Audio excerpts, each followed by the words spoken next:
All right, so just starting off, I'm always just wondering, what was your first match like? Was there any big fumbles, or did you jump, did you hit the ground running, so to speak? My first match, I remember they had me be a heel, and I wasn't even experienced as a babyface, so I didn't know what I was doing.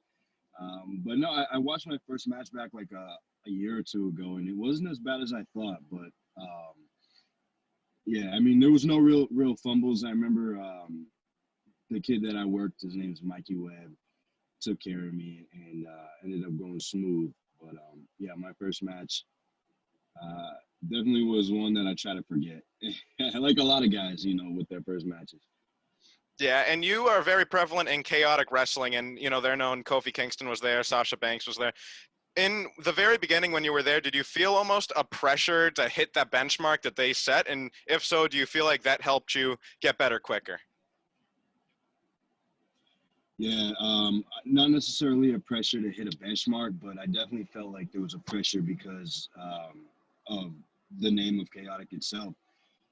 The school that I went to ended up being the school that, like, the feeder for Chaotic Wrestling. So I knew I was going to get there. But yeah, I definitely did feel a lot of pressure going in there just because I know that Chaotic Wrestling holds itself to such a high standard, especially talent wise.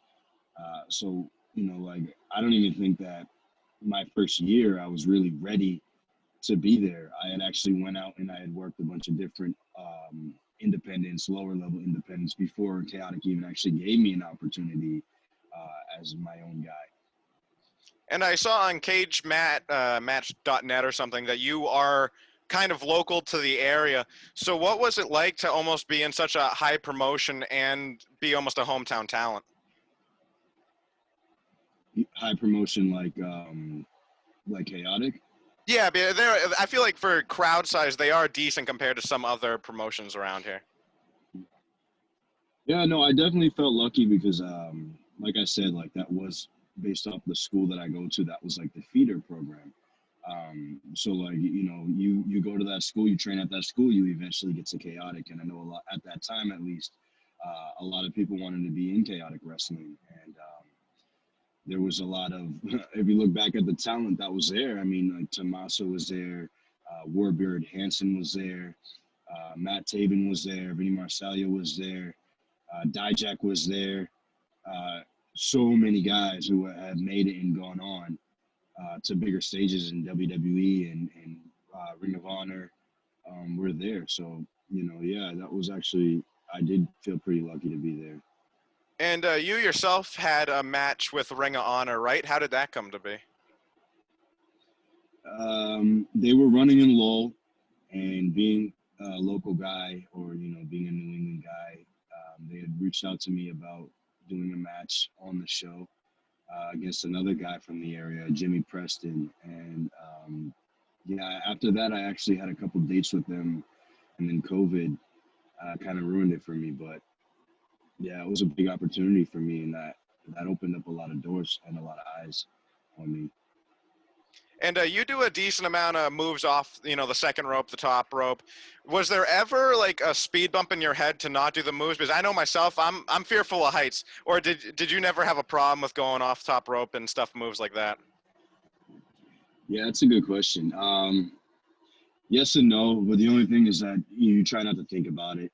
If you ask anybody who does anything crazy, they tell you they don't even think; they just do it. So I kind of have that same mindset where it's not like I'm gonna before I do it, I'm gonna think about it, because if I think about it, then it's probably gonna get messed up, or it's gonna hurt. So so I really don't think about it too much. It's just after a while, you just go with just muscle memory on doing certain things and executing it the right way. I love especially the springboard stuff. Most of the stuff you give is just awesome. Thank you, bro. Thank Uh, you. and do you remember a certain moment when you started to pick up momentum in the business? Yeah. When I started with Beyond Wrestling, about a year, almost 2 years ago. Wow. When I went to do the Uncharted Territory. I mean, I had always been luckily in good positions. Probably once I was like 3 years in, once I switched over to the Top Talent I guess, gimmick. Not really a gimmick now, but the top talent persona. But when I went to Beyond Wrestling and I started getting a lot of exposure with the IWTV, are you familiar with that? A Independent little Wrestling bit. TV. Yeah. Yeah. So once I got exposed to that, so many more people had really just opened their eyes to who I was and what I was doing. Um, and I felt like really like it just felt like everything started clicking after that. A lot of people knew who I was, and I was starting to get the like trying to think of the word for it, but I guess the recognition. I don't want to say I deserved, but the recognition that I knew I was talented enough to deserve. I gotcha. And you were talking about with the Ring of Honor dates, they ended up getting cancer or whatever with coronavirus and all that. But a big thing there was the collective with all the indie promotions and stuff. And you were fortunate enough to be on the For the Culture card, which was showcasing wrestlers of color. What did it mean to you to be able to be on such a card and special event like that? Yeah, so I remember the first day that AJ Gray tweeted out about For the Culture. I don't know if you're familiar with this, but I had been using For the Culture as a catchphrase. Mm. But prior to that, even before ACH even had mentioned it, just as my group, like we were talking about, and what that meant to me at the time was changing the culture at Chaotic Wrestling because up until I had been champion, there had been no champion of color there in the 20-year existence of Chaotic Wrestling. And that was always crazy to me. And I took a lot of pride in being the first champion of color in that promotion. And like I said, I was going to do it for the culture. So then when I saw AJ had posted about running a show called For the Culture, and that was back in like February, maybe even before that, before WrestleMania. So I had to be on it.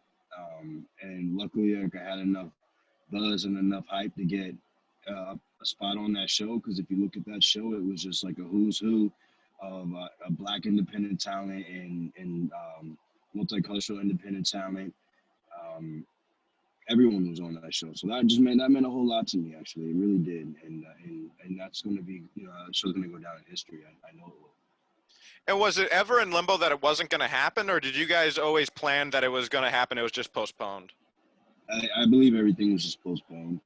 I don't want to just speak for the culture, but I know that whole collective weekend, which was going to be WrestleMania weekend, was going to be postponed because there was a lot of big stuff on that weekend, like Bloodsport, Joey Janela's Spring Break. Those are going to happen regardless.